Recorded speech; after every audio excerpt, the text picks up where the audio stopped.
Hello दोस्तों, स्वागत है आप लोगों का एक बार फिर से हमारे YouTube चैनल प्रोडिजी क्लासेस में। और जैसा कि आप लोगों को पता है कि हम लोग यहाँ पर क्लास 8 की मैथमेटिक्स को कंप्लीट कर रहे हैं। पुरानी वाली बुक को एनसीईआरटी को हम लोग कंप्लीट करने की जल्द से जल्द कोशिश कर रहे हैं। अगर बात करें पुरानी वाली बुक में और नई वाली बुक में तो कॉन्सेप्ट ज़्यादातर सेम ही है। दोनों बुक्स में चैप्टर्स भी मोस्टली सेम है। दोनों बुक में हमने पुरानी वाली बुक इसलिए प्रीफर की है बस कि उसमें प्रैक्टिस क्वेश्चंस बहुत ज़्यादा आपके मिल जाएंगे आप लोगों को उसमें, इसलिए हम लोग पुरानी वाली बुक को कंप्लीट कर रहे हैं ताकि आप लोगों की प्रैक्टिस अच्छी हो जाए, आपकी प्रैक्टिस बन जाए। आप लोग यहीं पे जितनी मैं प्रैक्टिस कराता हूँ अगर उतनी भी कर लेंगे तो वो भी इनफ होगी आपके लिए कि आप लोग 9th और 10th क्लास की मैथमेटिक्स को आराम से समझ सकें और कर सकें। तो बेसिकली अब जो है हम लोग फैक्टराइजेशन जो कि चैप्टर नंबर 14 है पुरानी वाली एनसीईआरटी में, हम लोग उसको कंप्लीट कर रहे हैं। फिलहाल अभी पार्ट नंबर 1 हुआ है हमारा, अभी हमने स्टार्ट ही किया है वो चैप्टर, और आज हमें पार्ट 2 करना है। पहले वाले पार्ट में मैंने आप लोगों को समझाया था कि हम लोग कैसे फैक्टराइज करते हैं, क्या फैक्टराइजेशन क्या होता है, बेसिकली कैसे हमें फैक्टर्स निकालने होते हैं किसी भी अलजेब्रिक एक्सप्रेशन के। 3 प्रायोरिटीज बताई थी आपको, जिसमें सबसे पहली प्रायोरिटी थी कॉमन इन ऑल टर्म्स, जो सब में कॉमन होना चाहिए। दूसरी प्रायोरिटी मेरे पास थी जहाँ पे मुझे ग्रुपिंग करनी होती है, और तीसरी प्रायोरिटी मेरे पास थी जिसमें हम लोग आइडेंटिटीज का यूज करते हैं। एक और चौथी प्रायोरिटी होती है, वो मैंने उस समय आप लोगों को बताई नहीं थी क्योंकि उस टाइम जरूरत नहीं थी आप लोगों को उसकी। फिलहाल अभी जब वो आएगी वो थोड़ा आगे चल करके आपको मिलेगी, अभी ही इसी चैप्टर में, तो जब वो आएगी तब हम उसकी बात करेंगे। अभी फिलहाल हमें पूरा का पूरा कंसंट्रेट करना है 3 प्रायोरिटीज पे, जो कि कॉमन ऑल टर्म्स में है, और दूसरा ग्रुपिंग है, और तीसरा आइडेंटिटी। दोस्तों अगर हम बात करें होमवर्क की, तो पिछले वाली पार्ट में मैंने आप लोगों को एक्सरसाइज 14.1 होमवर्क में करने के लिए दिया था। मैं उम्मीद करता हूं कि आप लोगों ने सारे क्वेश्चंस एक्सरसाइज 14.1 के कर लिए होंगे। आप लोगों को स्क्रीन पे दिखाई दे रही होगी एक्सरसाइज 14.1। ज़्यादा बड़ी एक्सरसाइज नहीं है, छोटी सी ही एक्सरसाइज है। तो दोस्तों जितने भी क्वेश्चन एक्सरसाइज में यूज हुए हैं, मैंने उन जैसे क्वेश्चंस मैंने कल आपको काफ़ी सारे कराए थे। प्लस आज हमें नया कंसेप्ट भी सीखना है थोड़ा सा आइडेंटिटीज वाला, और एक चीज़ और, आज हम लोग थोड़ा जल्दी करना सीखेंगे कि हम फैक्टराइजेशन और कैसे थोड़ा जल्दी कर सकते हैं। तो देरी ना करते हुए दोस्तों शुरू करते हैं chapter number 14 of old NCERT, factorization part 2। तो दोस्तों मैंने क्वेश्चन नंबर 1 के 2 पार्ट्स लिखे हैं। बहुत इजी क्वेश्चन है तो मैं सारे पार्ट्स इसके नहीं कराने वाला हूँ, ऑब्वियस सी बात है, आप लोगों को खुद करने हैं। मैं सिर्फ इसके 2 पार्ट्स करा दूंगा, बाकी आप लोगों का होमवर्क ही है, तो आप लोगों ने कर ही लिया होगा। उम्मीद करता हूँ आप लोग आंसर्स मैच कर लें, और अगर आप लोगों ने नहीं की है ट्राई अब तक, तो आप लोग अब वीडियो को पॉज करें और पहले खुद करें और फिर सॉल्यूशन देखें वीडियो का। तो इसमें देखें तो सबसे पहले नंबर को फैक्टराइज करना होगा। तो नंबर को फैक्टराइज करने के लिए मेरे पास आया 2 × 7, और फिर उसके बाद वेरिएबल्स है पी क्यू, तो फिर p × q, ये मेरे पास इसका बन गया। इसका बना लेंगे। ये यहाँ पे हमें अलग अलग फैक्टराइज करना है। आप लोगों को ये मत समझना कि भाई कॉमन ले लेंगे, कॉमन तो आप इसमें ले ही नहीं सकते क्योंकि बीच में जो है ना प्लस है ना माइनस है। यहाँ इन्होंने कॉमा दे रखा है। कॉमा का मतलब है ये एक सेपरेट अलग चीज है, ये एक अलग चीज है। आपको इन दोनों को बस फैक्टराइज करना है, बस ये दिखाना है कि इनके फैक्टर्स क्या क्या है। आपको कुछ कॉमन वॉमन नहीं लेना। अगर कॉमन लोगे भी तो यहाँ बीच में क्या लगाओगे भाई, कोई साइन ही नहीं है बीच में, तो थोड़ा ध्यान से ये जो है कुछ कॉमन वॉमन नहीं लेना है इसमें बस उन्होंने उनसे बोला है कि फैक्टराइज कर दो इनको। तो सबसे पहले 28 को फैक्टराइज करेंगे। 28 कितना होता है, 2 × 2 × 7, 2 × 2 × 7। आप लोग अगर ऐसे आप लोग नंबर को नहीं तोड़ पा रहे तो आप लोग ऐसे तोड़ना, फिर कुछ नहीं कर सकते। 2 × 2 2, फिर 2 × 7 और 7 1 जा। देखो, या फिर एक दूसरा तरीका ये होता है, जैसे मैं फैक्टराइज करता हूँ, मेरे फैक्टराइज करने का तरीका ये है कि सबसे पहले ये देखो बड़े नंबर्स में, चाहे वो प्राइम हो या ना हो, आप लोग बस ये देखो कि 28 मुझे कैसे मिल सकता है मल्टीप्लाई करके। तो मुझे पता है कि 7 × 4 अगर मैं मल्टीप्लाई करूंगा तो मुझे 28 मिल जाएगा। अब मुझे पता है कि 7 प्राइम नंबर है, ये जो 4 है ये प्राइम नंबर है, तो ये और 2 × 2 में टूट सकता है। तो मैं ऐसे डायरेक्ट 2 × 2 × 7 लिख देता हूँ। ये सब मेरे माइंड में होता रहता है, चलता रहता है क्वेश्चन करने के दौरान। ठीक है, ये कुछ तरीका था। अब ये डन हो गया, नंबर डन हो गया। अब यहाँ पे क्या है, p स्क्वायर। p स्क्वायर का मतलब मुझे पता है p × p होता है, और फिर है q स्क्वायर, तो ये होता है q × q। तो ये मेरे पास उसका फैक्टराइजेशन हो गया। क्वेश्चन नंबर 8 है ये, मतलब पार्ट 8 है क्वेश्चन नंबर 1 का। पहले वाले देखूंगा तो नंबर तो 3 है, तो ये तो प्राइम फैक्टर है पहले से ही। x स्क्वायर का मतलब है x × x, और y क्यूब का मतलब है y × y, और ये तीनों आपस में मल्टीप्लाई में है। तो फैक्टर्स हमेशा मल्टीप्लाई में आते हैं, याद रखना। फैक्टराइजेशन या फिर फैक्टर्स हम जब भी लिखते हैं वो मल्टीप्लिकेशन में लिखते हैं। ठीक है, तो ये 10 है, 10 क्या होता है, 2 × 5, तो 2 × 5 आ गया, दोनों प्राइम है। इंटू x क्यूब का मतलब x × x होगा, और फिर y² × y × y होगा।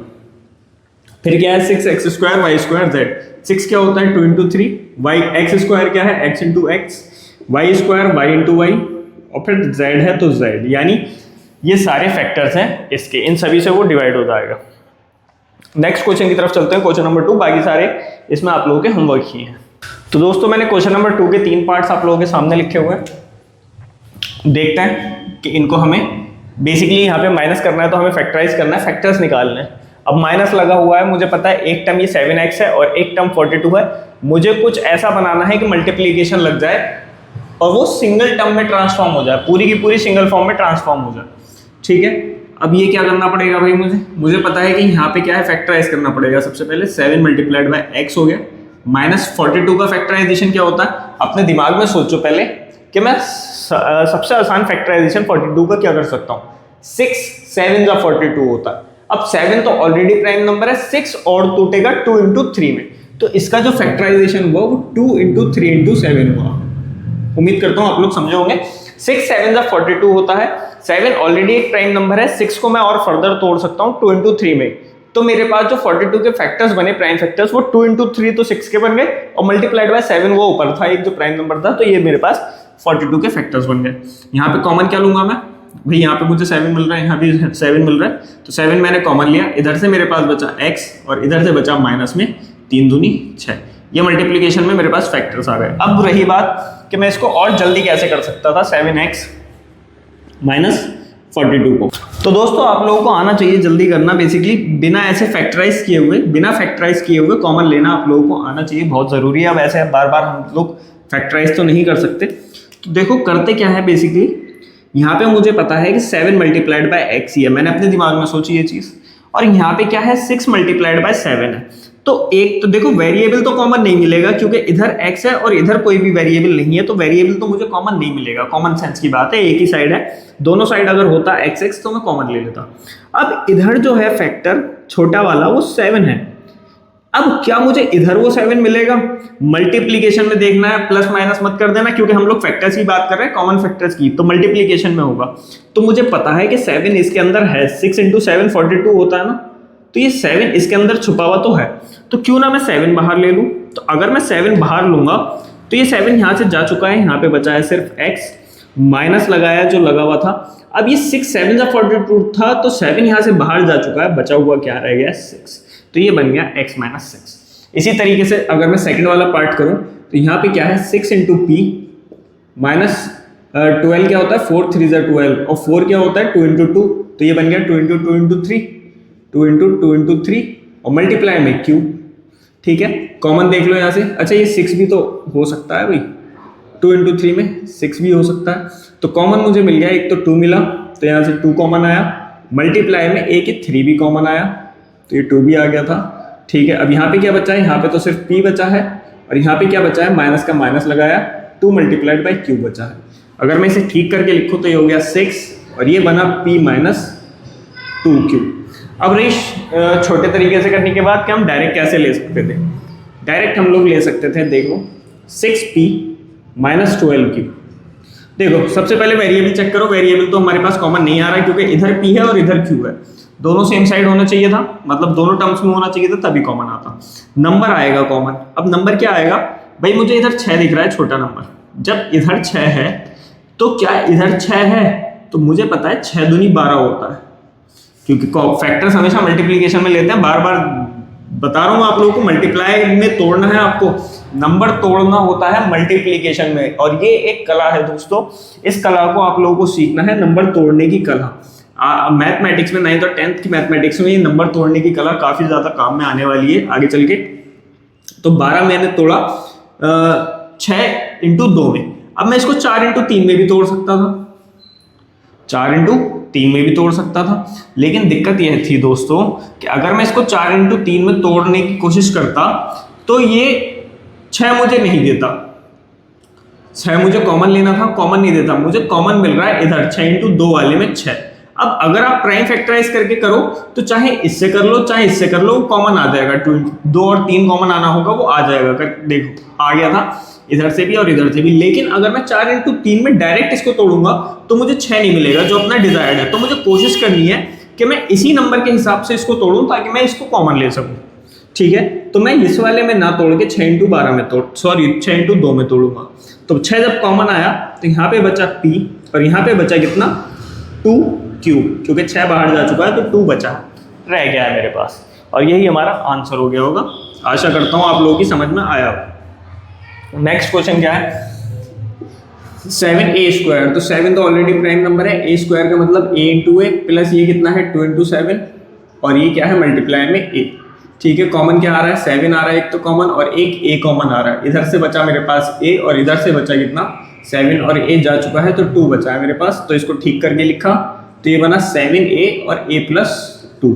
अगर मैं शॉर्टकट से करता तो कैसे करता 7a² प्लस 14a। देखो वेरिएबल सेम है, इसका मतलब वेरिएबल दोनों साइड है, वेरिएबल तो आएगा ही आएगा बाहर, ये बात पक्की है। अब इधर 7 है और इधर 14 है, 7 2 14 होता है तो 7 भी कॉमन आएगा बाहर। यहाँ क्या बचा, यहाँ a² था यानी कि a मल्टीप्लाइड बाय a था, मैंने एक a बाहर लिया है, इसका मतलब एक a यहाँ पे बचा रह गया होगा, प्लस यहाँ से 7 बाहर गया नंबर में से 2 बचा होगा, 7 दूनी 14 होता है तो 2, और a मेरा बाहर जा चुका है तो ये यहाँ पे।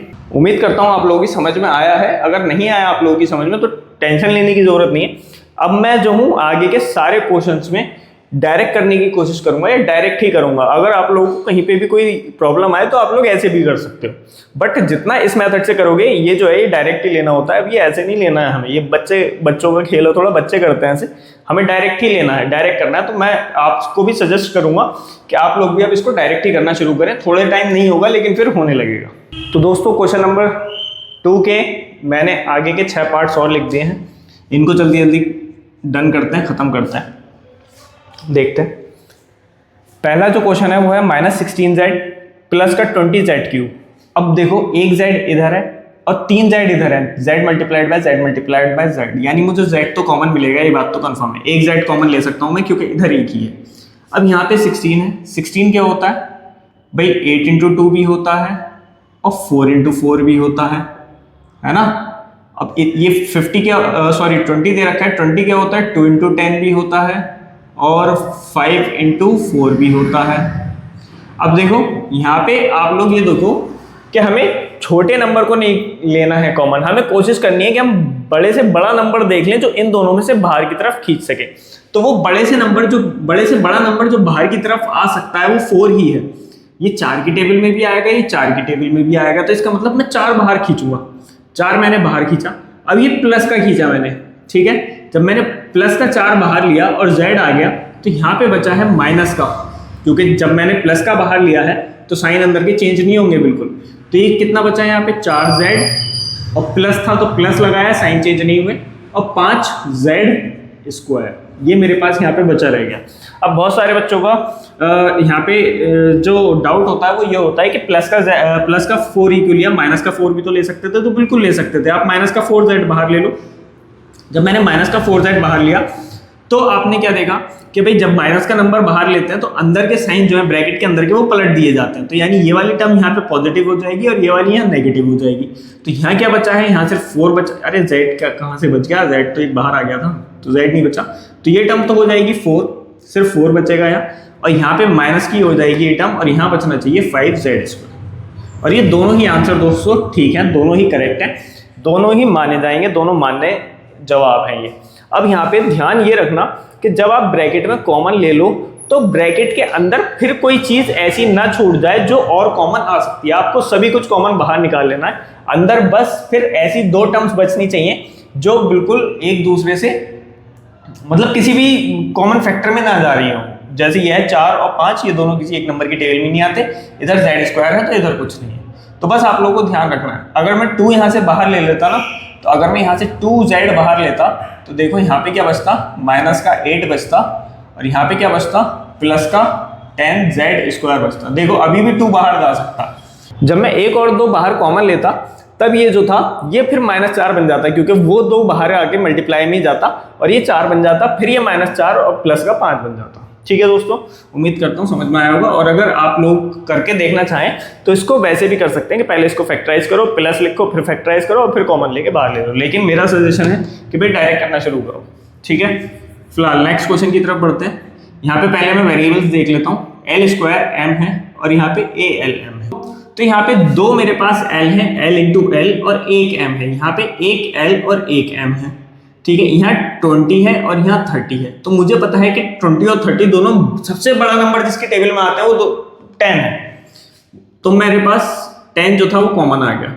यहाँ से मेरे पास एक L कॉमन आया क्योंकि इससे ज्यादा कॉमन नहीं आ सकता, L की पावर 2 कॉमन नहीं आएगा क्योंकि इधर सिंगल L है। और एक मेरे पास M भी कॉमन है, जो M भी दोनों साइड है। यहाँ से क्या बचा है मेरे पास, यहाँ पे बचा है 10 इंटू 2 20 होता है, तो 10 बाहर जा चुका है, तो मेरे पास यहाँ बचा है 2, 10 दूनी 20। और क्या बचा है, और बचा है भैया L, क्योंकि L का स्क्वायर था। M बाहर जा चुका, प्लस लिखा मैंने, 10 बाहर जा चुका है, और 10 तिया 30 होते हैं, तो इसलिए 3 यहाँ बचा रह गया। L भी बाहर गया, M भी बाहर गया, और A बचा रह गया। तो यही मेरे पास आंसर हो गया दोस्तों इस वाले क्वेश्चन का। नेक्स्ट क्वेश्चन में आते हैं। 5x² y माइनस 15xy², वो सबसे बड़ा नंबर जिसकी टेबल में ये दोनों आते हैं वो है 5। तो मेरे पास 5 कॉमन आया। यहाँ पे x² था, यहाँ पे केवल x एक था, तो एक x कॉमन आएगा। यहाँ पे y था और यहाँ y² था, तो एक ही y कॉमन आएगा क्योंकि 2 y इधर है बट इधर नहीं है। तो अब यहाँ पे क्या बचा है, 5 मैंने बाहर ले लिया, x एक लिया था बट स्क्वायर था, तो यहाँ बचा है x, और माइनस का यहाँ कितना बचा है, 5 की टेबल में 15 कितनी बार आता है, 3 बारी, 5 या 15 होते हैं, तो ये 5 बाहर जा चुका है, बचा है 3। x बाहर जा चुका है क्योंकि एक ही था तो x बाहर गया, और y 2 थे तो एक y बाहर गया, तो एक y दोस्तों अभी भी यहाँ पे मेरे पास बच गया, वही मेरे पास आंसर हो गया। नेक्स्ट क्वेश्चन पे चलते हैं।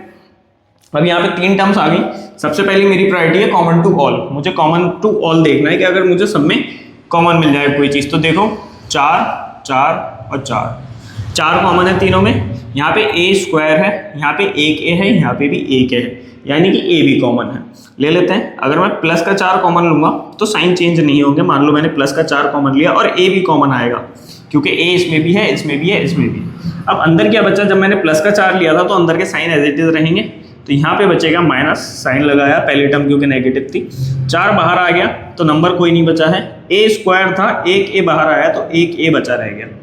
प्लस था तो प्लस लगाया, 4 बाहर जा चुका है, a भी बाहर जा चुका है तो बचा है b। माइनस था तो माइनस लगाया, 4 बाहर जा चुका है, a बाहर जा चुका है तो बचा है मेरे पास दोस्तों c, और यही मेरे पास आंसर हो गया। अगर मैं इसमें -4 ले लेता, बेसिकली होता क्या है, होता ही है कि जब भी आप लोग ब्रैकेट के अंदर ऐसे कॉमन लेते हैं, जब भी ब्रैकेट लगाओ इस टाइप के, तो कोशिश ये क्या करो कि जो ब्रैकेट के अंदर सबसे पहली टर्म है वो पॉजिटिव ही रहे।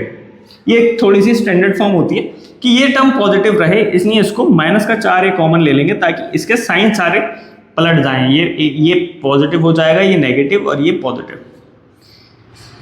वैसे तो दोनों ही ठीक है बट ये वाला ज़्यादा ठीक है क्योंकि ब्रैकेट के बाद हमेशा पॉजिटिव नंबर रहे तो ज़्यादा बेहतर होता है।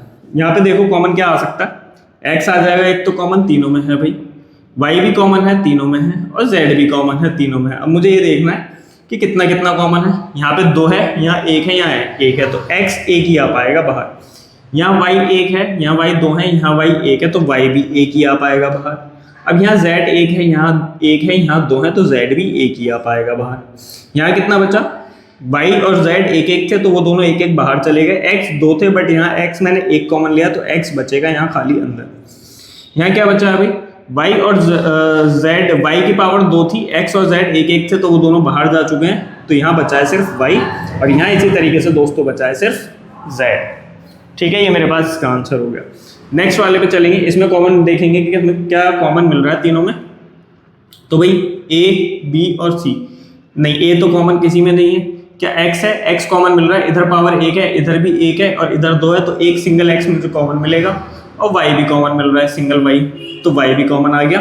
ठीक है, यहाँ पे मेरे पास एक तो a बचा और यहाँ पे 2x थे, x² था ना, मैंने सिंगल x कॉमन लिया तो यहाँ पे मेरे पास एक x भी बचा।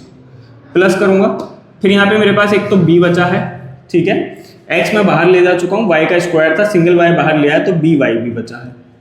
ठीक है, फिर उसके बाद यहाँ पे क्या बचा, x और y मैं बाहर ले चुका हूँ तो एक c और एक z बचा। भाई सीधी सीधी बात है, c और z मेरे पास बच गया है, और ये मेरे पास इसके आंसर्स हो गए हैं।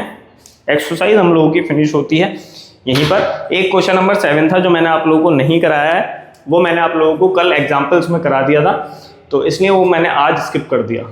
अब जो दोस्तों हमारा टॉपिक है वो है फैक्टराइज यूजिंग आइडेंटिटीज। हमें आइडेंटिटीज का यूज करके फैक्टराइज करना है बेसिकली, कि हमें कैसे फैक्टराइज कर सकते हैं आइडेंटिटीज का यूज करके। देखते हैं, एग्जाम्पल से शुरुआत करेंगे हम। तो दोस्तों मैंने बोर्ड पर ये 3 आइडेंटिटीज लिख दी हैं जिनका हमें यूज करना है, या 3 फॉर्मूले लिख दें एल्जेब्रिक एक्सप्रेशन एल्जेब्रा के, जिन फॉर्मूला का हमें यूज करना है। फिलहाल हम लोग अभी एक एग्जाम्पल से देखने वाले हैं कि हमें करना क्या होता है। देखो सबसे पहले अगर आप लोगों को याद हो तो हमारी टॉप प्रायोरिटी क्या थी, सब में कॉमन होना चाहिए कुछ ना कुछ। तो भाई यहाँ पे x है, यहाँ x है, तो यहाँ पे x नहीं है। अब अगर मैं नंबर की बात करूं तो यहाँ पे मैं नंबर कॉमन ले सकता हूँ, यहाँ पे ले सकता हूँ, बट मैं यहाँ पे कोई नंबर नहीं है इसलिए नंबर भी कॉमन नहीं ले सकता, यानी तीनों में कुछ भी कॉमन नहीं है। चाहो तो फैक्टराइजेशन करके देख लेना, x into x plus 2 into 2 into 2 into x plus 2 into ये फिर 16 कितना आ जाएगा, 4 बार 2 आ जाएगा, कुछ भी कॉमन आपको नहीं मिलेगा। अब मसला यहाँ पे खड़ा हो गया, पहली प्रायोरिटी गई, दूसरी प्रायोरिटी पे आते हैं कि भाई हम ग्रुपिंग कर सकते हैं। अब ग्रुपिंग किस किस की करोगे, इन दोनों में से x कॉमन लोगे, क्योंकि यहाँ x की पावर 2 है, यहाँ x की पावर 1 है, तो एक x कॉमन आ सकता है। तो यहाँ बचेगा x, क्योंकि x स्क्वायर था, x स्क्वायर मतलब x इंटू एक्स था, तो एक x बाहर कॉमन ले लिया, तो एक x मेरे पास बचा। अब ये x बाहर जा चुका है, यहाँ बचा है डायरेक्ट 8।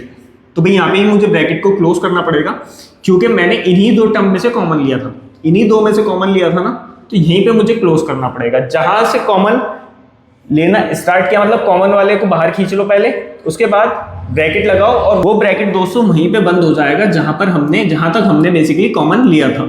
अब ये जो प्लस 16 है इसको ब्रैकेट के अंदर मत डाल देना, ये ब्रैकेट के अंदर नहीं जाएगा, क्योंकि मैंने कॉमन ही इन दोनों टर्म्स में से लिया था, इसलिए ब्रैकेट यहीं पे क्लोज हो जाएगा। ये प्लस 16 बाहर की तरफ आया। अब आप लोग मुझे ये बताओ कि इसमें अब आप लोग क्या करोगे, क्योंकि अब तो ये मल्टीप्लीकेशन में किसी भी तरीके से जाने के काबिल ही नहीं है, जा ही नहीं पाएगा, कैसे जाएगा भाई, क्या करोगे। चलो ये दोनों मल्टीप्लीकेशन में आ गए मेरे पास किसी तरीके से, x multiplied by x plus 8 आ चुका है, लेकिन ये जो प्लस 16 है इसका क्या करूं मैं, इसको कैसे मल्टीप्लीकेशन में लेकर के जाऊं। तो यहाँ पे ग्रुपिंग भी पॉसिबल नहीं है, ग्रुपिंग भी नहीं हो सकती है।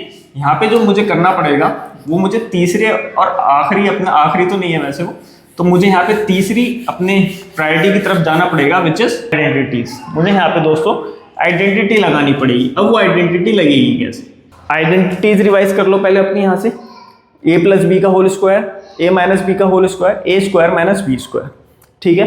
अब आप लोग यहाँ पे ये देखो कि यहाँ पे x का स्क्वायर है, तो मैं इसको ऐसे लिख सकता हूँ कि भाई x का होल स्क्वायर है, ठीक है, x का स्क्वायर है, कुछ नहीं किया मैंने, बस ब्रैकेट लगाए हैं, ठीक है। अब ये लास्ट नंबर आपने देखा, ये किसका स्क्वायर है भाई, ये 4 का स्क्वायर है, मुझे पता है, तो मैं कह सकता हूँ कि 4 का स्क्वायर है, ब्रैकेट के बाहर मैंने 4 का स्क्वायर कर दिया, 16 को मैं 4 को स्क्वायर लिख सकता हूँ। भाई ये प्लस का था तो यहाँ पे भी प्लस लगाया। अब यहाँ पे देखो a स्क्वायर ये बन गया, ठीक है, और b स्क्वायर जो था देखो लास्ट में बन चुका है। मुझे बीच की टर्म चेक करनी है कि बीच की टर्म सही है या नहीं है। बीच में क्या आता है, 2 into a into b, a मेरे पास बन चुका है x, अब b मेरे पास बन चुका है दोस्तों 4, क्योंकि यहाँ पे स्क्वायर था, b का स्क्वायर था। ये मत कर देना कि b 16 है, b 16 नहीं है, b क्या होता है, b क्या होता है, जो भी बेसिकली यहाँ पे टर्म होगी ना वो b का स्क्वायर होगा, वो b का स्क्वायर होगा। अब ये किसका स्क्वायर है, ये 4 का स्क्वायर है, तो इसलिए मेरे पास b की वैल्यू क्या हो जाएगी दोस्तों, 4 हो जाएगी, और a की वैल्यू कितनी हो जाएगी, x हो जाएगी, ठीक है, समझ में आया। अब मुझे बीच में करना होता है 2 इंटू a इंटू बी, यानी 2 तो ऐसे लिखा, मल्टीप्लाई लगाया, a कितना था, a मेरे पास x था, क्योंकि यहाँ पे भी a का स्क्वायर था, इसलिए मैंने उसको ब्रैकेट में करके अलग किया कि मुझे a मिल जाए। तो a कितना था, x था, मल्टीप्लाइड बाय b कितना था मेरे पास, 4 था। अब यहाँ प्लस था तो इसलिए यहाँ भी प्लस लगेगा। तो अब आप अब लोग चेक करो कि 2 इंटू एक्स इंटू 4, क्या मेरे पास 8x बन रहा है, तो 4 दूनी 8, 8 मल्टीप्लाइड बाय x, तो ये 8x ही तो बन रहा है, यानी ये ठीक बन रहा है बिल्कुल, 8x ही यहाँ है, 8x ही यहाँ है। इसका मतलब ये मेरा फॉर्मूला बन चुका है a square plus 2ab plus b square का। ये बन गया a स्क्वायर, ये बन गया 2ab, और ये बन गया b स्क्वायर। और ये किसका फॉर्मूला होता है, a प्लस बी का होल स्क्वायर, यानी a क्या था x, b क्या है मेरे पास 4, और बीच में प्लस है क्योंकि तीनों जगह प्लस लगा हुआ है, माइनस का अगर होता तो ये वाली टर्म माइनस की आनी चाहिए थी, और इसका होल स्क्वायर ये मेरे पास बन गया। यानी इसको मैं कैसे लिख सकता हूँ, x प्लस 4 और x प्लस 4b। तो जो मेरे पास इस एक्सप्रेशन के जो फैक्टर्स आए हैं वो हैं x प्लस 4 और x प्लस 4, उसी को मैंने स्क्वायर करके लिख दिया कि x प्लस 4 का होल स्क्वायर। नेक्स्ट एग्जांपल से समझने की कोशिश करते हैं थोड़ा सा, नेक्स्ट एग्जांपल से समझेंगे आप लोग। ज़्यादा से ज़्यादा क्वेश्चंस कराऊंगा मैं दोस्तों, इसके बहुत सारे क्वेश्चंस कराने वाला हूँ, आपको प्रॉब्लम नहीं आएगी, ट्रस्ट मी ऑन दिस। तो दोस्तों मैंने 3 एग्जाम्पल्स आप लोगों के सामने फिर से लिख दिए, इनको देखते हैं। फॉर्मूला अपना दिमाग का यूज करना पड़ेगा कि वो तीनों में से कौन सा फॉर्मूला बनेगा। अब जैसे ये देखो भाई, यहाँ पे प्लस की टर्म है, ये माइनस की टर्म है, ये प्लस की टर्म है। इसका मतलब क्या है, ये अगर कुछ इस तरीके से देखने को मिल रही है चीज, तो इन दोनों में से किसी का फॉर्मूला बनेगा, इसका तो नहीं बन सकता, ये तो एक अलग ही चीज है। तो a प्लस बी के होल स्क्वायर में तो सारी टर्म्स प्लस की होती हैं, बट a माइनस बी के होल स्क्वायर में एक टर्म नेगेटिव होती है, बाकी पॉजिटिव होती है। इसका मतलब चांसेस ये हैं कि ये जो है a माइनस बी का होल स्क्वायर बन सकता है। अभी मैं पूरा नहीं कह रहा हूं कि बनेगा ही 100%, अभी आपको आगे चल के पता चलेगा कि मैं ऐसा 100% क्यों नहीं कह सकता कि बनेगा ही। अभी हमें सिर्फ इतना पता है कि बन सकता है, बाकी अब हमें देखना पड़ेगा, चेक करना पड़ेगा कि बनेगा कि नहीं बनेगा। चेक कैसे करना है, फिर से वही बात, ये आपको 9 दिख रहा है, किसका स्क्वायर है, 3 का स्क्वायर है, यानी कि 3 का स्क्वायर होगा। इसका मतलब b मुझे मिल गया कि b की वैल्यू 3 आ गई मेरे पास। ठीक है, ये b नहीं है क्योंकि b का स्क्वायर है। b पता लगाने के लिए आपको ये पता लगाना पड़ेगा कि किसका स्क्वायर है। और ये a है मेरे पास, यानी ये पूरी टर्म क्या होनी चाहिए मेरे पास, a स्क्वायर, ये मेरी पूरी टर्म होनी चाहिए b स्क्वायर। अब जब ये a स्क्वायर है तो मुझे पता करना पड़ेगा कि पूरी टर्म किस नंबर का स्क्वायर है। तो मैं कह सकता हूं कि 4 तो 2 का स्क्वायर है भाई, और y का स्क्वायर, y स्क्वायर किसका स्क्वायर है भाई, y का ही होता है। तो अगर मैं इस पूरी टर्म का होल स्क्वायर कर दूं तो मुझे 4y स्क्वायर मिलेगा, 2y मल्टीप्लाइड बाई 2y है ना, तो 2 दूनी 4 और y का स्क्वायर, तो मुझे क्या मिलेगा दोस्तों, 4y स्क्वायर। ठीक है, अब यहां पे माइनस था तो यहां पे माइनस लगाया। अब मुझे बस 2ab चेक करना है, यहां प्लस था तो यहां प्लस लगाया। मुझे बस 2ab चेक करना है। अगर मेरे पास 2ab मुझे फिट मिल गया और उसका 12y ही आ रहा है तो ये फॉर्मूला फिट है। यहाँ पे a मेरे पास a की वैल्यू हो चुकी है 2y।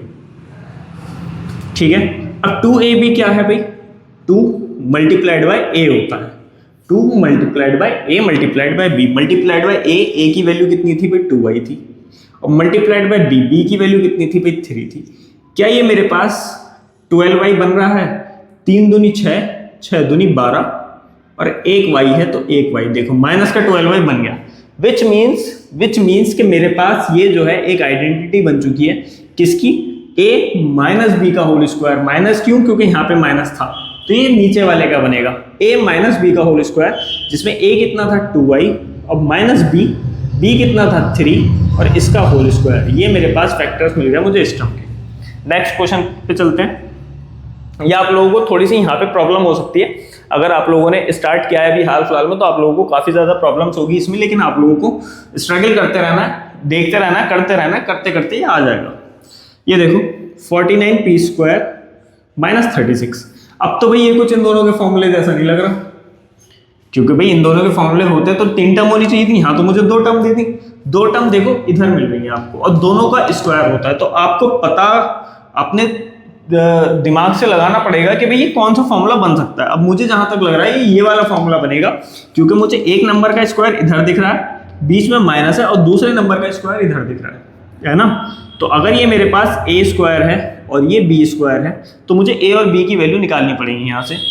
ठीक है, तो मैं कह सकता हूँ कि ये जो है ये तो 6 का स्क्वायर है ना, ये तो है मेरे पास 6 का स्क्वायर, तो इसका मतलब ये मेरे पास बन गया b, और यहाँ पे था मेरे पास b का स्क्वायर, यहाँ है मेरे पास 49p स्क्वायर। इसका मतलब मैं कह सकता हूँ 49 किसका स्क्वायर है, 7 का, और इसके साथ लगेगा p और इसका होल स्क्वायर, तभी तो बनेगा 49p स्क्वायर। ये स्क्वायर 7 के पास भी जाएगा, p के पास भी जाएगा, अब बीच में लगा हुआ है माइनस।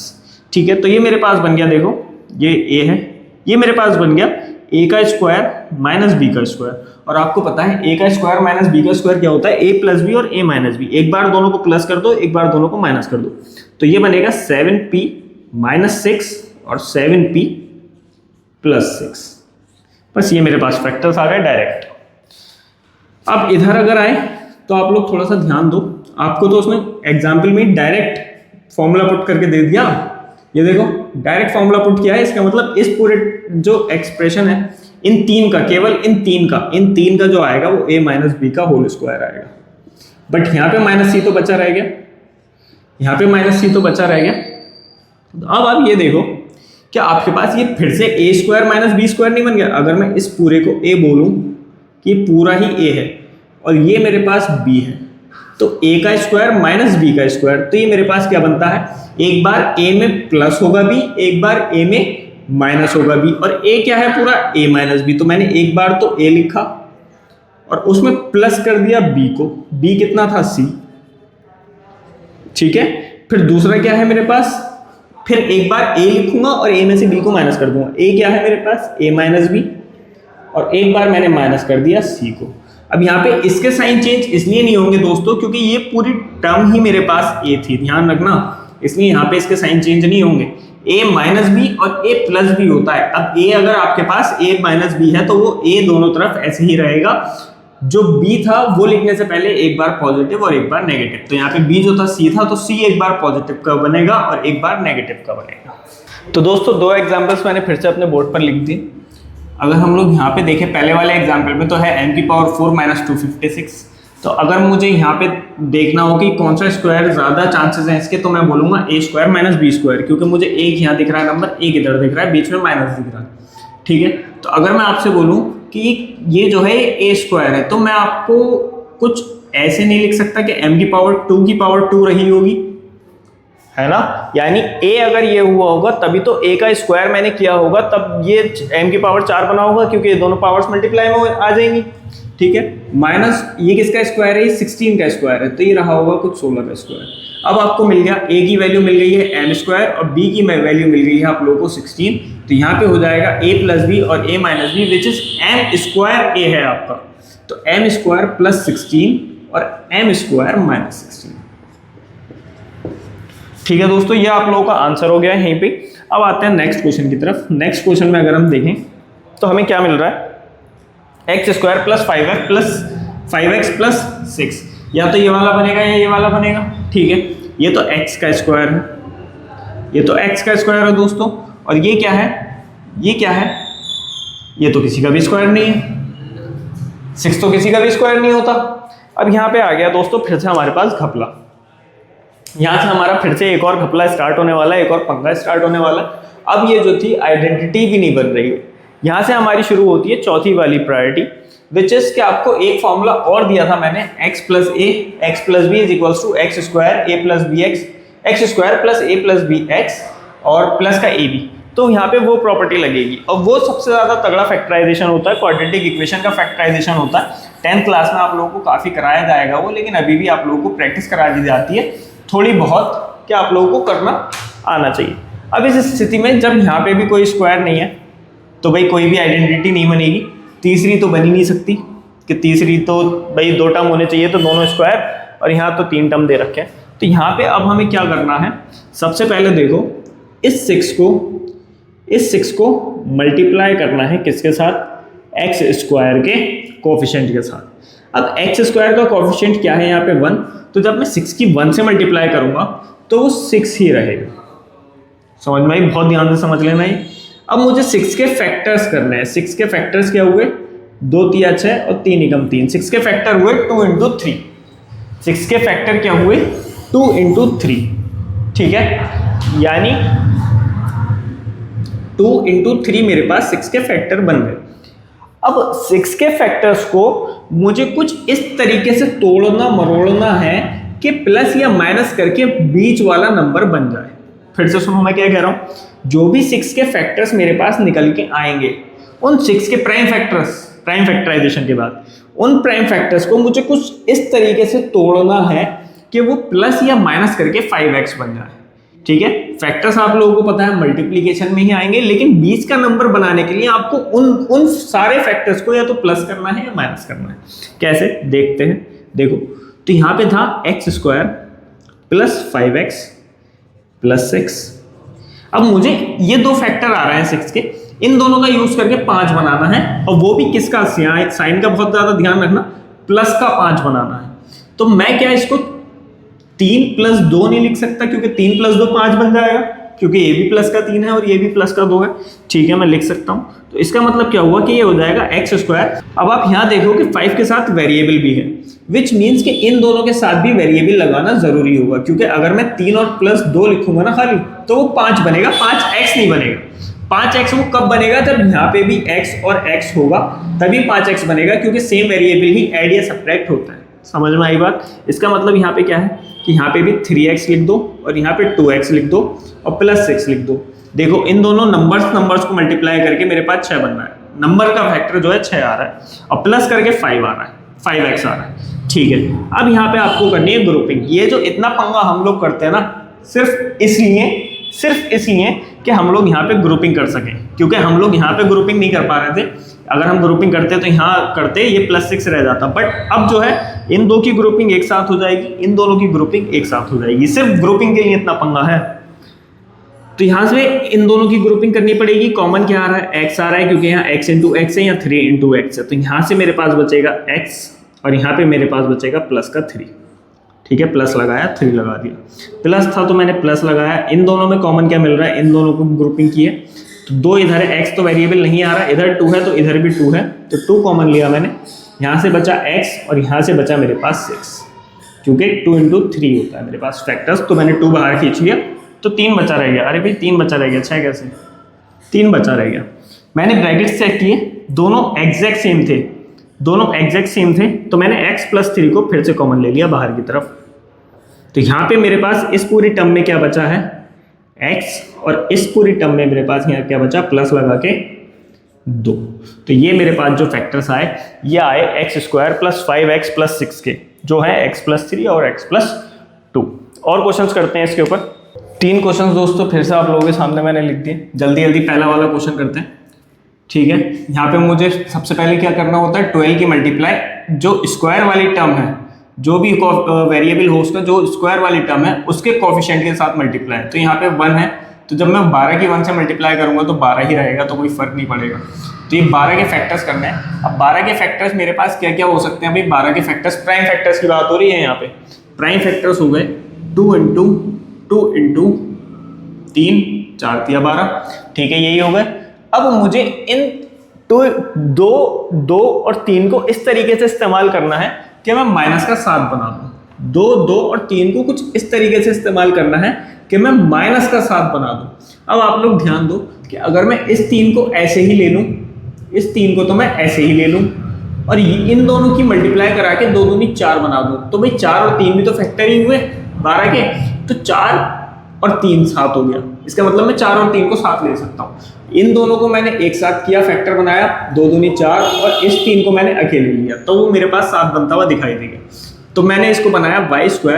अब मुझे माइनस का 7 बनाना है, तो ये बनेगा माइनस का 4y और माइनस का 3y और प्लस 12, क्योंकि y लगा हुआ था तो मैंने इनके साथ भी y लगाया। y को कॉमन कर लूंगा इधर से, तो y कॉमन आया, यहाँ बचेगा y - 4। ठीक है, फिर मेरे पास माइनस कॉमन आया, और जब माइनस कॉमन आता है और 3 भी कॉमन आया, ठीक है, क्योंकि 3 इधर भी है और इधर भी है, वेरिएबल नहीं है। और जब आपको पता है कि नेगेटिव साइन कॉमन आता है तो अंदर के साइन चेंज हो जाते हैं, विच मीन्स ये जो टर्म नेगेटिव की थी अब ये पॉजिटिव की हो जाएगी। तो यहाँ पे मेरे पास y बचा, पॉजिटिव टर्म बना दी मैंने, ये पॉजिटिव टर्म थी तो ये मेरे पास नेगेटिव हो जाएगी। और 12 का मतलब होता है 3 इंटू 4, तो 3 बाहर जा चुका है तो 4 बचा है, तो ये हो गया y - 4। अब यहाँ पे भी एग्जैक्ट सेम ब्रैकेट्स आ चुके हैं, y - 4 और y - 4, y पॉजिटिव है, 4 नेगेटिव, तो भाई y - 4 को अब मैं कॉमन ले लूंगा और ये बचेगा मेरे पास, इधर से बचेगा y और इधर से बचेगा -3। ये मेरे पास फैक्टर्स आ गए y - 4 और y - 3 किस एक्सप्रेशन के, y² - 7y + 12 के। Next question, z² - 4z - 12।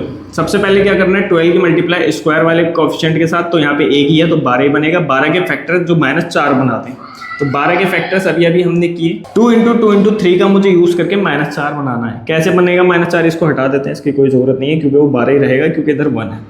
-4 कैसे बना सकते हैं भाई, देखो ये कितना हो गया, 3 दूनी 6 हो गया। क्या मैं इसको 6 बोल दूँ, ठीक है, और इसको अकेला रख लेता हूँ 2 को। तो अगर मैं 6 में से 2 माइनस करूंगा तो 4 मिल सकता है ना। मैंने इन दोनों को एक साथ लिया, 3 दूनी 6 हो गया, और इसको अकेला लिया, तो मैं 6 में से अगर 2 माइनस करूं तो मुझे 4 मिल सकता है, बट मुझे -4 चाहिए। मुझे क्या चाहिए, -4। तो ये जो 6 लेना होगा ये नेगेटिव का लेना होगा, 6z, क्योंकि z ऊपर था इसलिए z इसके साथ भी लगाया। और ये जो 2 होगा ये मुझे पॉजिटिव का लेना होगा, तभी ये बनेगा दोस्तों -4z, वरना ये नहीं बन पाएगा। ठीक है, यहाँ पे माइनस लगाओगे तो वो 8z बन जाएगा, इधर प्लस, इधर माइनस करोगे तो वो प्लस का 4z बन जाएगा। फिर से कॉमन लेंगे, कॉमन लिया z, z माइनस 6 कॉमन आ गया, प्लस 2 कॉमन अगर मैं लूँ तो भाई यहाँ पे बचेगा z और यहाँ पे माइनस है और 2 छके 12, एग्जैक्ट सेम ब्रैकेट आ गए। तो फिर से ब्रैकेट कॉमन लिया, z माइनस 6 और यहाँ पे मुझे मिला z प्लस 2।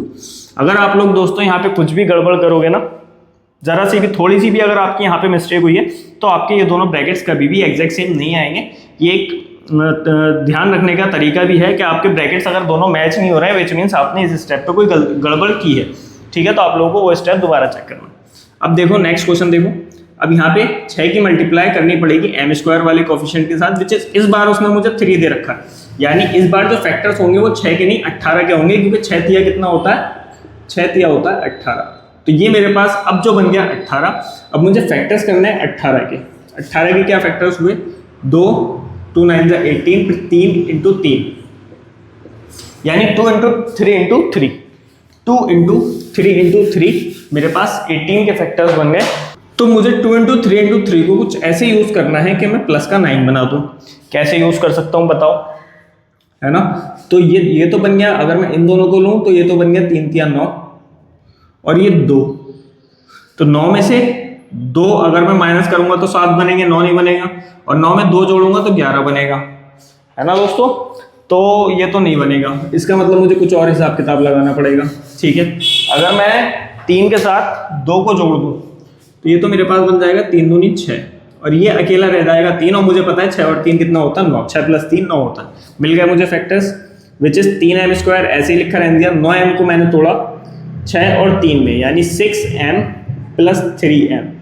ये लगाना, m लगाना बहुत ज़रूरी है, क्योंकि ऊपर 9m में m लगा हुआ था। ये ऐड तभी होंगे जब आपका वेरिएबल सेम होगा, वरना ये ऐड होंगे। तो इसलिए यहाँ पे मैंने दोनों जगह m लगाया, और ये बना प्लस 6। ग्रुपिंग कर लो, 3 कॉमन है क्योंकि 3 दूनी 6 होता है, 3 कॉमन है और एक m भी कॉमन है। तो यहाँ पे मेरे पास बचेगा m और यहाँ बचेगा 2, क्योंकि 3 दूनी 6 होता है, 3 बाहर जा चुका है, 2 बचा है। प्लस 3 अगर मैं फिर से कॉमन लूँ, m इधर है इधर नहीं है, तो 3 कॉमन लिया तो इधर बचा m, प्लस 3 दूनी 6 होता है तो इधर बचेगा 2। ब्रैकेट एग्जैक्ट सेम आ गए। m प्लस 2 मैंने फिर से कॉमन लिया, और ये यहाँ से मुझे मिल गया 3m, प्लस लगाया यहाँ से मुझे मिल गया 3। जो 2 फैक्टर मेरे पास इस इक्वेशन के आ गए वो आ गए m प्लस 2 और 3m प्लस 3। आज के हमारे सेशन के लिए इतना ही था। बाकी मैंने आज जो आप लोगों को सिखाया बहुत ज़्यादा इंपॉर्टेंट है, ये नंबर्स को तोड़ना, फैक्टराइज करना, और फिर इसको कुछ इस तरीके से इसके फैक्टर्स बनाना है कि वो बीच वाला नंबर प्लस या माइनस में बन सके। आपको इसकी बहुत ज़्यादा प्रैक्टिस करनी पड़ेगी। 100, 150, 200, 300 क्वेश्चंस तक बच्चे करते हैं कि उन्हें नंबर को तोड़ना आ जाए और ऐसे तोड़ के जोड़ना आ जाए, वरना ये बहुत मुश्किल से समझ में आता है, और प्रैक्टिस तो भाई बहुत ज़्यादा करने की ज़रूरत है। फिलहाल अभी हाल फिलहाल के लिए मैं आप लोगों को एक 14.2 एक्सरसाइज दे रहा हूँ NCERT की, जिसमें आपको ये पूरा चैप्टर पूरा जो मैंने आज सेशन कराया है उसके आप लोगों को क्वेश्चंस मिल जाएंगे आइडेंटिटीज़ के ऊपर, जो एक्सप्रेशंस आइडेंटिटीज़ के ऊपर हैं। आप लोगों को होमवर्क में करनी है, दिख रही होगी आप लोगों को स्क्रीन पे।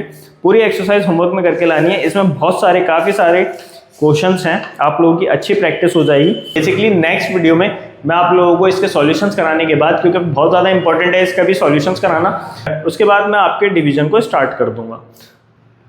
तो दोस्तों चलिए फिर आज के सेशन के लिए इतना ही था, और अगर आप लोगों को वीडियो अच्छी लगी है तो वीडियो को लाइक कीजिए, शेयर कीजिए, कमेंट कीजिए वीडियो पे, हमें बताइए कि आपको वीडियो कैसी लगी। अगर कुछ बुरा लगा है तो उसको भी आप ज़रूर कमेंट करें, ताकि हमें पता चल सके कि हमें अपनी वीडियोस में और क्या चीज़ें बेहतर करनी है। और हमारे चैनल प्रोडिजी क्लासेस को सब्सक्राइब करना ना भूलें। सब्सक्राइब अगर आप लोगों ने नहीं किया है तो जल्द से जल्द सब्सक्राइब करें, ताकि हम लोगों को भी एक मोटिवेशन मिल सके कि हम लोग भी वीडियोज़ बना करके आपके लिए अपलोड कर सकें। थैंक यू दोस्तों, जय हिंद।